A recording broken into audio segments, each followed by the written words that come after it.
আপনারা দেখছেন খবর 24, সময়ের সাথে আমরা। বিশ্ব নার্স দিবসকে সামনে রেখে জিবি হাসপাতালে রক্তদান শিবির ঘিরে উচ্ছ্বাস। আগামীকাল 12ই মে বিশ্ব নার্স দিবস। মহান এই দিনটিকে স্মরণীয় রাখতে বেশ কয়েকদিন ধরেই বিভিন্ন কর্মসূচির বাস্তবায়ন পরিলক্ষিত হচ্ছে রাজ্য জুড়ে।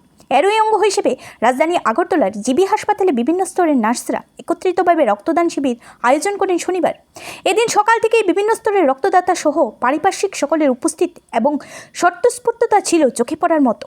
সংশ্লিষ্ট আয়োজনে উপস্থিত থেকে জিবি হাসপাতালের মেডিকেল সুপার বলেন, প্রথম থেকেই যেভাবে উচ্ছ্বাস এবং উদ্দীপনায় নার্স দিবসকে সামনে রেখে নার্সরা রক্তদান শিবির আয়োজন করেছেন, তাদের সেই উদ্যোগকে সাধুবাদ জানায়। পাশাপাশি তিনি দাবি করেছেন, অতীতের তুলনায় বর্তমানে জিবি হাসপাতালের পরিসর অনেকটাই বৃদ্ধি পাওয়ায় নার্সদের দায়িত্বও অনেক গুণ বৃদ্ধি পেয়েছে। কিন্তু তারপরেও যেভাবে সামগ্রিকভাবে বিভিন্ন প্রতিকূলতাকে অতিক্রম করে নার্সরা নিরন্তর সেবা প্রদান করে চলেছেন, তার জন্য আজকের দিনে দাঁড়িয়ে জিবি হাসপাতালের মেডিকেল সুপার সমস্ত স্তরের নার্সদের কৃতজ্ঞতা জানিয়েছেন।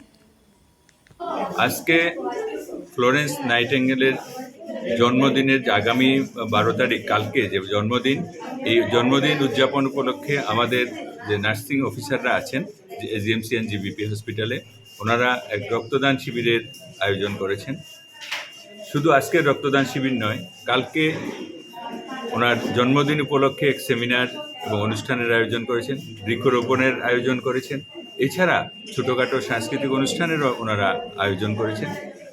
এক কথায় ফ্লোরেন্স নাইটিঙ্গেলের